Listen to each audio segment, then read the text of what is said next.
It was the mystery of creation, the stupendous miracle of recreation. The vast rhythm of the seasons, measured, alternative, the sun and the stars keeping time as the eternal symphony of reproduction swung in its tremendous cadences like the colossal pendulum of an almighty machine. Primordial energy flung out from the hand of the Lord God himself, immortal, calm, infinitely strong. But as he stood thus, looking down upon the great valley, he was aware of the figure of a man, far in the distance, moving steadily toward the mission of San Juan. The man was hardly more than a dot, but there was something unmistakably familiar in his gait, and besides this, Presley could fancy that he was hatless. He touched his pony with his spur. The man was Vanamee, beyond all doubt, and a little later Presley, descending the maze of cowpaths and cattle trails that led down toward the Broderson Creek, overtook his friend. Instantly Presley was aware of an immense change. Vanamee's face was still that of an ascetic, still glowed with the rarefied intelligence of a young seer, a half-inspired shepherd prophet of Hebraic legends. But the shadow of that great sadness which for so long had brooded over him was gone. The grief that once he had fancied deathless was, indeed, dead, or rather swallowed up in a victorious joy that radiated like sunlight at dawn from the deep-set eyes and the hollow, swarthy cheeks. They talked together till nearly sundown, but to Presley's questions as to the reasons for Vanamee's happiness, the other would say nothing. Once only he allowed himself to touch upon the subject. "Death and grief are little things," he said. "They are transient. Life must be before death, and joy before grief. Else there are no such things as death or grief. These are only negatives. Life is positive. Death is only the absence of life, just as night is only the absence of day. And if this is so, there is no such thing as death. There is only life, and the suppression of life, that we foolishly say is death. Suppression, I say, not extinction. I do not say that life returns. Life never departs. Life simply is. For certain seasons it is hidden in the dark. But is that death, extinction, annihilation? I take it, thank God, that it is not. Does the grain of wheat, hidden for certain seasons in the dark, die? The grain we think is dead resumes again. But how? Not as one grain, but as 20. So all life. Death is only real for all the detritus of the world, for all the sorrow, for all the injustice, for all the grief. Presley, the good never dies. Evil dies, cruelty, oppression, selfishness, greed, these die. But nobility, but love, but sacrifice, but generosity, but truth, thank God for it, small as they are, difficult as it is to discover them, these live forever, these are eternal. You are all broken, all cast down by what you have seen in this valley, this hopeless struggle, this apparently hopeless despair. Well, the end is not yet. What is it that remains after all is over, after the dead are buried and the hearts are broken? Look at it all from the vast height of humanity, the greatest good to the greatest numbers. What remains? Men perish, men are corrupted, hearts are rent asunder. But what remains untouched, unassailable, undefiled? Try to find that, not only in this, but in every crisis of the world's life, and you will find, if your view be large enough, that it is not evil, but good, that in the end remains. There was a long pause. Presley, his mind full of new thoughts, held his peace, and Vanamee added at length, "I believed Angele dead. I wept over her grave, mourned for her as dead in corruption. She has come back to me, more beautiful than ever. Do not ask me any further. To put this story, this idyll, into words, would for me be a profanation. This must suffice you. Angele has returned to me, and I am happy. Adios." He rose suddenly. The friends clasped each other's hands. "We shall probably never meet again," said Vanamee. "But if these are the last words I ever speak to you, listen to them and remember them, because I know I speak the truth. Evil is short-lived. Never judge of the whole round of life by the mere segment you can see. The whole is, in the end, perfect." Abruptly he took himself away. He was gone. Presley, alone, thoughtful, his hands clasped behind him, passed on through the ranches. here teeming with ripened wheat, his face set from them forever. Not so Vanamee. For hours he roamed the countryside, now through the deserted cluster of buildings that had once been Annixter's home, now through the rustling and as yet uncut wheat of Kiansabi, now treading the slopes of the hills far to the north, and again following the winding courses of the streams. Thus he spent the night. At length the day broke, resplendent, cloudless. The night was past. There was all the sparkle and effervescence of joy in the crystal sunlight as the dawn expanded roseate, and at length flamed dazzling to the zenith when the sun moved over the edge of the world and looked down upon all the earth like the eye of God the Father. At the moment Vanamee stood breast deep in the wheat in a solitary corner of the Kiansabi rancho. He turned eastward, facing the celestial glory of the day, and sent his voiceless call far from him across the golden grain out toward the little valley of flowers. Swiftly the answer came. It advanced to meet him. The flowers of the seed ranch were gone, dried and parched by the summer's sun, shedding their seed by handfuls to be sown again and blossom yet another time. The seed ranch was no longer royal with color. The roses, the lilies, the carnations, the hyacinths, the poppies, the violets, the mignonette, all these had vanished. The little valley was without color. Where once it had exhaled the most delicious perfume, it was now odorless. Under the blinding light of the day it stretched to its hillsides, bare, brown, unlovely. The romance of the place had vanished, but with it had vanished the vision. It was no longer a figment of his imagination, a creature of dreams that advanced to meet Vanamee. It was reality. It was Angele in the flesh, vital, sane, material, who at last issued forth from the entrance of the little valley. Romance had vanished, but better than romance was here. Not a manifestation, not a dream, but her very self. The night was gone, but the sun had risen. The flowers had disappeared, but strong, vigorous, noble, the wheat had come. In the wheat he waited for her. He saw her coming. She was simply dressed. No fanciful wreath of tube roses was about her head now. No strange garment of red and gold enveloped her now. It was no longer an ephemeral illusion of the night, evanescent, mystic, but a simple country girl coming to meet her lover. The vision of the night had been beautiful, but what was it compared to this? Reality was better than romance.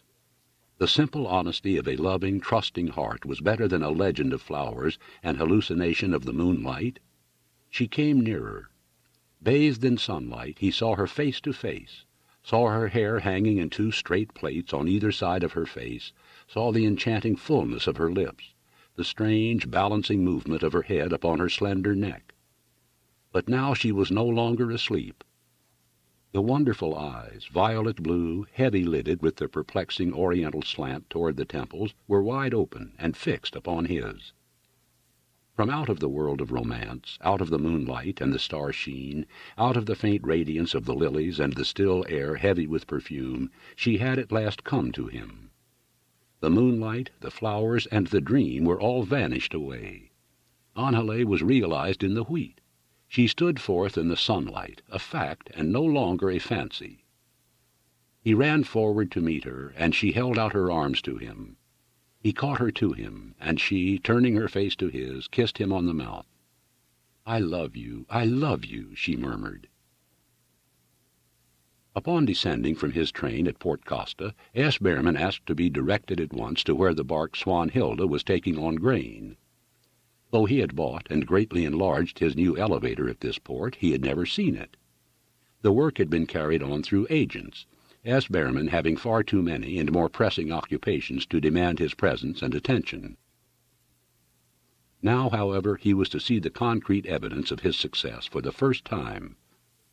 He picked his way across the railroad tracks to the line of warehouses that bordered the docks, numbered with enormous Roman numerals and full of grain in bags. The sight of these bags of grain put him in mind of the fact that among all the other shippers he was practically alone in his way of handling his wheat. They handled the grain in bags. He, however, preferred it in the bulk. Bags were sometimes 4 cents apiece, and he had decided to build his elevator and bulk his grain therein rather than to incur this expense. Only a small part of his wheat, that on No. 3 Division, had been sacked. All the rest, practically two-thirds of the entire harvest of Los Muertos, now found itself warehoused in his enormous elevator at Port Costa. To a certain degree, it had been the desire of observing the working of his system of handling the wheat in bulk that had drawn S. Behrman to Port Costa. But the more powerful motive had been curiosity, not to say downright sentiment.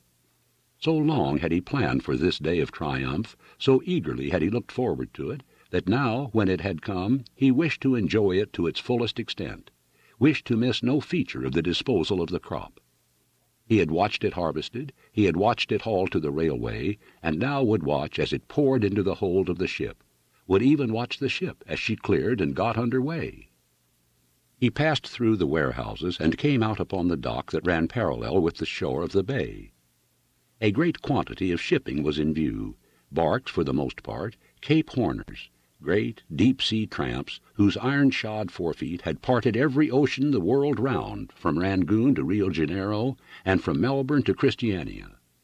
Some were still in the stream, loaded with wheat to the Plimsoll mark, ready to depart with the next tide. But many others laid their great flanks alongside the docks, and at that moment were being filled by derrick and crane with thousands upon thousands of bags of wheat. The scene was brisk. The cranes creaked and swung incessantly with the rattle of chains. Stevedores and wharfingers toiled and perspired. Boatswains and dockmasters shouted orders, drays rumbled, the water lapped at the piles. A group of sailors, painting the flanks of one of the great ships, raised an occasional chanty. The trade wind sang Aeolian in the cordages, filling the air with the nimble taint of salt. All round were the noises of ships and the feel and flavor of the sea. S. Behrman soon discovered his elevator. It was the largest structure discernible, and upon its red roof, in enormous white letters, was his own name. Thither, between piles of grain bags, halted drays, crates, and boxes of merchandise, with an occasional pyramid of salmon cases, S. Behrman took his way. Cabled to the dock, close under his elevator, lay a great ship with lofty masts and great spars. Her stern was toward him as he approached, and upon it, in raised golden letters, he could read the words, Swanhilda, Liverpool. He went aboard by a very steep gangway and found the mate on the quarter-deck. S. Behrman introduced himself. "Well," he added, "how are you getting on?" "Very fairly, sir," returned the mate, who was an Englishman. "We'll have her all snugged down tight by this time day after tomorrow. It's a great saving of time shunting the stuff in her like that, and 3 men can do the work of 7. "I'll have a look round, I believe," returned S. Behrman. "Right-o," answered the mate with a nod. S. Behrman went forward to the hatch that opened down into the vast hold of the ship. A great iron chute connected this hatch with the elevator, and through it was rushing a veritable cataract of wheat. It came from some gigantic bin within the elevator itself, rushing down the confines of the chute to plunge into the roomy, gloomy interior of the hold with an incessant metallic roar, persistent, steady, inevitable. No men were in sight. The place was deserted. No human agency seemed to be back of the movement of the wheat. Rather, the grain seemed impelled with a force of its own, a resistless, huge force, eager, vivid, impatient for the sea. S. Behrman stood watching, his ears deafened with the roar of the hard grains against the metallic lining of the chute. He put his hand once into the rushing tide, and the contact rasped the flesh of his fingers, and like an undertow drew his hand after it in its impetuous dash. Cautiously he peered down into the hold. A musty odor rose to his nostrils, the vigorous, pungent aroma of the raw cereal. It was dark. He could see nothing, but all about and over the opening of the hatch the air was full of a fine, impalpable dust that blinded the eyes and choked the throat and nostrils. As his eyes became used to the shadows of the cavern below him, he began to distinguish the gray mass of the wheat, a great expanse, almost liquid in its texture, which, as the cataract from above plunged into it, moved and shifted in long, slow eddies.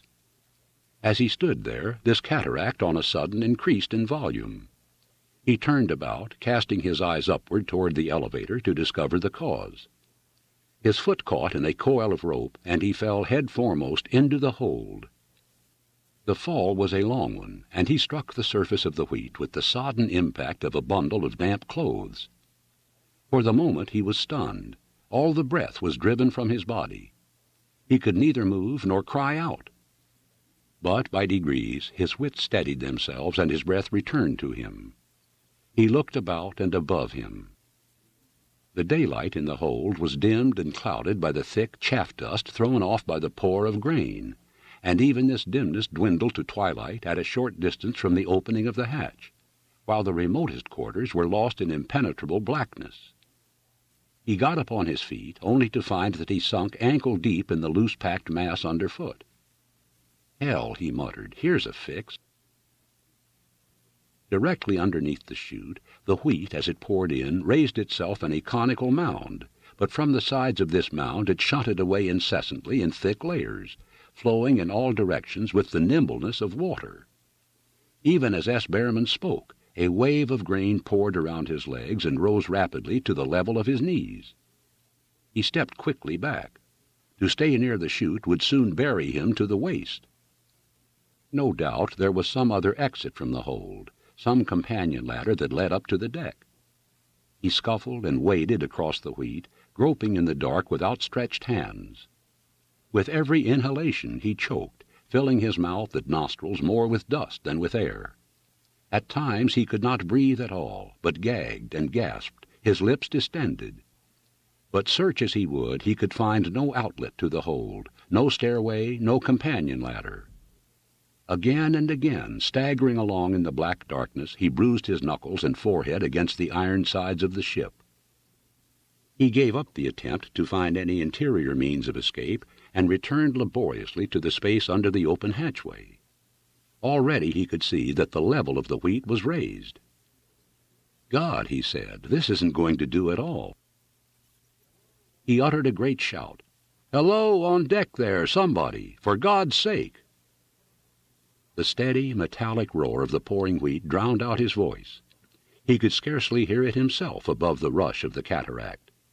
Besides this, he found it impossible to stay under the hatch. The flying grains of wheat, spattering as they fell, stung his face like wind-driven particles of ice. It was a veritable torture. His hands smarted with it. Once he was all but blinded. Furthermore, the succeeding waves of wheat, rolling from the mound under the chute, beat him back, swirling and dashing against his legs and knees, mounting swiftly higher, carrying him off his feet. Once more he retreated, drawing back from beneath the hatch. He stood still for a moment and shouted again. It was in vain. His voice returned upon him, unable to penetrate the thunder of the chute, and horrified, he discovered that so soon as he stood motionless upon the wheat, he sank into it. Before he knew it, he was knee-deep again, and a long swirl of grain sweeping outward from the ever-breaking, ever-reforming pyramid below the chute poured around his thighs, immobilizing him. A frenzy of terror suddenly leaped to life within him. The horror of death, the fear of the trap, shook him like a dry reed. Shouting, he tore himself free of the wheat, and once more scrambled and struggled toward the hatchway. He stumbled as he reached it, and fell directly beneath the pour. Like a storm of small shot, mercilessly, pitilessly, the unnumbered multitude of hurtling grains flagellated and beat and tore his flesh. Blood streamed from his forehead, and, thickening with the powder-like chaff dust, blinded his eyes. He struggled to his feet once more. An avalanche from the cone of wheat buried him to his thighs. He was forced back and back and back, beating the air, falling, rising, howling for aid. He could no longer see. His eyes, crammed with dust, smarted as if transfixed with needles whenever he opened them. His mouth was full of the dust. His lips were dry with it. Thirst tortured him, while his outcries choked and gagged in his rasped throat. And all the while, without stop, incessantly, inexorably, the wheat, as if moving with a force all its own, shot downward in a prolonged roar, persistent, steady, inevitable. He retreated to a far corner of the hold and sat down with his back against the iron hull of the ship and tried to collect his thoughts, to calm himself. Surely there must be some way of escape. Surely he was not to die like this, die in this dreadful substance that was neither solid nor fluid. What was he to do? How make himself heard? But even as he thought about this, the cone under the chute broke again, and sent a great layer of grain rippling and tumbling toward him. It reached him where he sat, and buried his hand in one foot. He sprang up trembling, and made for another corner. "By God!" he cried. "By God, I must think of something pretty quick." Once more the level of the wheat rose, and the grains began piling deeper about him. Once more he retreated. Once more he crawled, staggering to the foot of the cataract, screaming till his ears sang and his eyeballs strained in their sockets, and once more the relentless tide drove him back. Then began that terrible dance of death. The man dodging, doubling, squirming, hunted from one corner to another, the wheat slowly, inexorably flowing, rising, spreading to every angle, to every nook and cranny. It reached his middle. Furious, and with bleeding hands and broken nails, he dug his way out to fall backward, all but exhausted, gasping for breath in the dust-thickened air. Roused again by the slow advance of the tide, he leaped up and stumbled away, blinded with the agony in his eyes, only to crash against the metal hull of the vessel. He turned about, the blood streaming from his face, and paused to collect his senses, and with a rush another wave swirled about his ankles and knees. Exhaustion grew upon him. To stand still meant to sink. To lie or sit meant to be buried the quicker. And all this in the dark, all this in an air that could scarcely be breathed, all this while he fought an enemy that could not be gripped, toiling in a sea that could not be stayed. Guided by the sound of the falling wheat, S. Behrman crawled on hands and knees toward the hatchway. Once more he raised his voice in a shout for help. His bleeding throat and raw, parched lips refused to utter but a wheezing moan. Once more he tried to look toward the one patch of faint light above him. His eyelids, clogged with chaff, could no longer open. The wheat poured about his waist as he raised himself upon his knees. Reason fled. Deafened with the roar of the grain, blinded and made dumb with its chaff, he threw himself forward with clutching fingers, rolling upon his back, and lay there, moving feebly, the head rolling from side to side. The wheat, leaping continuously from the chute, poured around him. It filled the pockets of the coat. It crept up the sleeves and trouser legs. It covered the great protuberant stomach. It ran at last in rivulets into the distended, gasping mouth. It covered the face. Under the surface of the wheat, under the chute, nothing moved but the wheat itself. There was no sign of life. Then, for an instant, the surface stirred. A hand, fat, with short fingers and swollen veins, reached up, clutching, then fell limp and prone. In another instant it was covered. In the hold of the Swanhilda there was no movement but the widening ripples that spread flowing from the ever-breaking, ever-reforming cone. No sound but the rushing of the wheat that continued to plunge incessantly from the iron chute in a prolonged roar, persistent, steady, inevitable. Conclusion. The Swanhilda cast off from the docks at Port Costa 2 days after Presley had left Bonneville and the ranches and made her way up to San Francisco, anchoring in the stream off the city front. A few hours after her arrival, Presley, waiting at his club, received a dispatch from Cedarquist to the effect that she would clear early the next morning and that he must be aboard of her before midnight. He sent his trunks aboard and at once hurried to Cedarquist's office to say good-bye. He found the manufacturer in excellent spirits. "What do you think of Lyman Derrick now, Presley?" he said, when Presley had sat down. "He's in the new politics with a vengeance, isn't he? And our own dear railroad openly acknowledges him as their candidate. You've heard of his canvass." "Yes, yes," answered Presley. "Well, he knows his business best." But Cedarquist was full of another idea. His new venture, the organizing of a line of clipper wheat ships for Pacific and Oriental trade, was prospering. "The Swanhilda is the mother of the fleet, Press. I had to buy her, but the keel of her sister ship will be laid by the time she discharges at Calcutta. We'll carry our wheat into Asia yet. The Anglo-Saxon started from there at the beginning of everything, and it's manifest destiny that he must circle the globe and fetch up where he began his march. You are up with procession, Press, going to India this way, in a wheat ship that flies American colors. By the way, do you know where the money is to come from to build the sister ship of the Swanhilda? From the sale of the plant and scrap iron of the Atlas Works. Yes, I've given it up definitely, that business. The people here would not back me up. But I'm working off on this new line now. It may break me, but we'll try it on. You know the $1 million fair was formally opened yesterday? There is, he added with a wink, a midway plaisance in connection with the thing. Mrs. Cedarquist and our friend Hartrath got up a subscription to construct a figure of California, heroic size, out of dried apricots.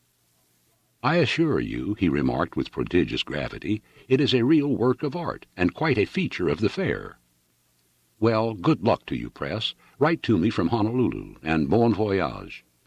My respects to the hungry Hindu. Tell him we're comin'. Father Abraham, 100,000 more. Tell the men of the East to look out for the men of the West. The irrepressible Yank is knocking at the doors of their temples, and he will want to sell 'em carpet sweepers for their harems and electric light plants for their temple shrines. Goodbye to you. Goodbye, sir.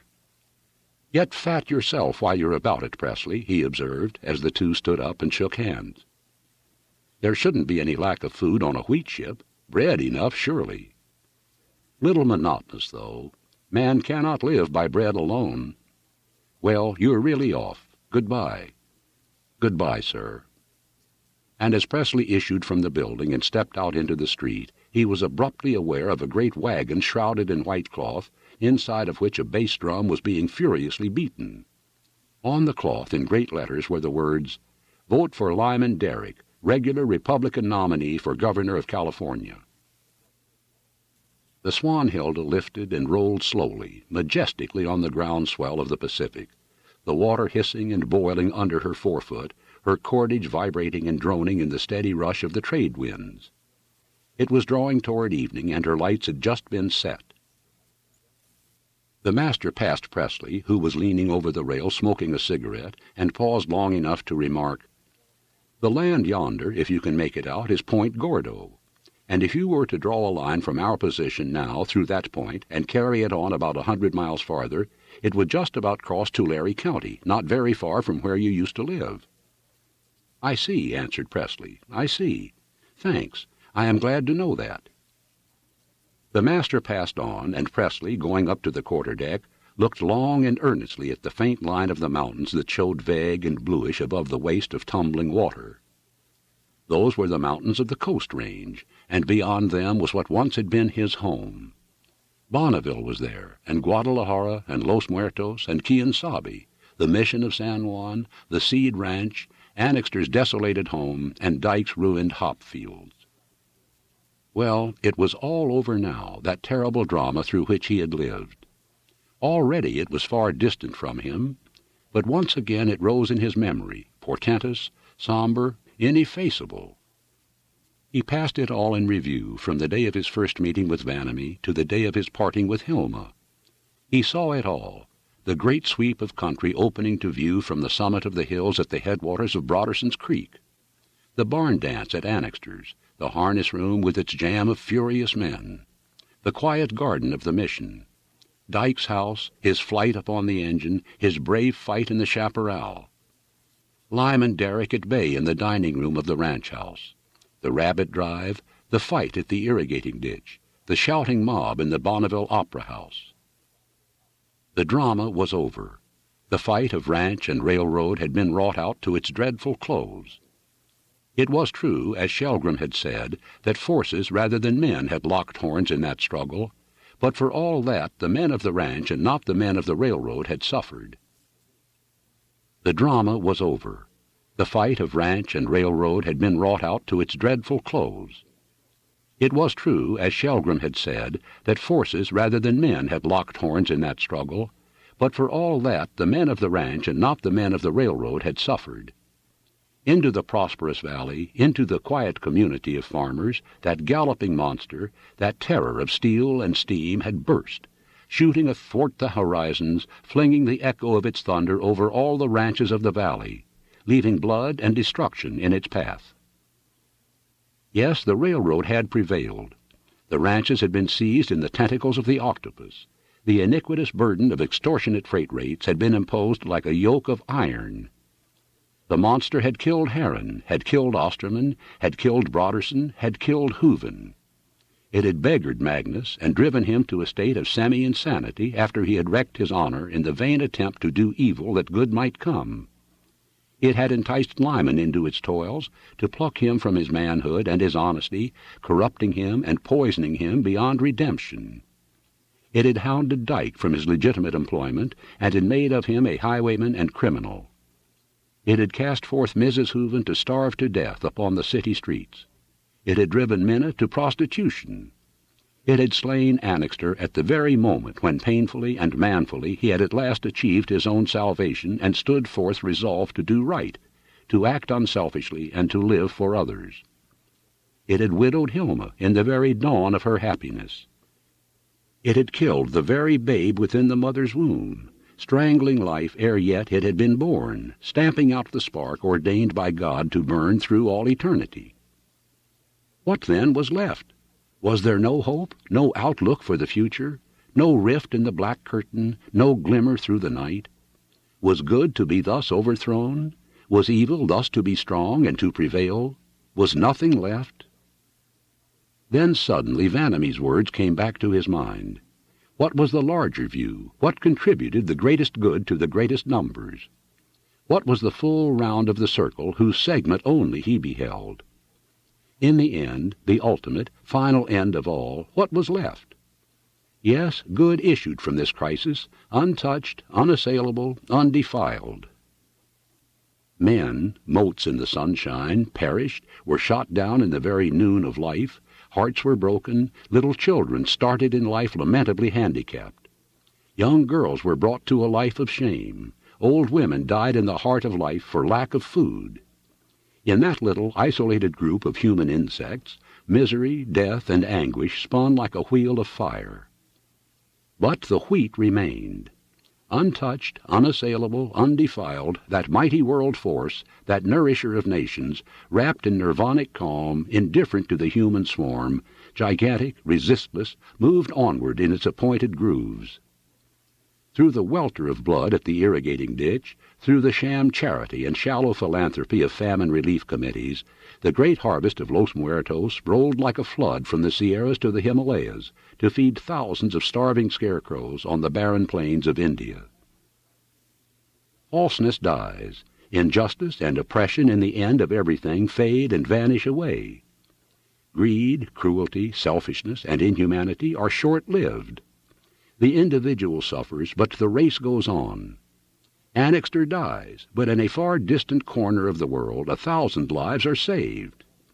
The larger view always and through all shams, all wickedness, discovers the truth that will in the end prevail, and all things surely, inevitably, resistlessly work together for good. This concludes the reading of The Octopus by Frank Norris. This book was read by Jonathan Reese.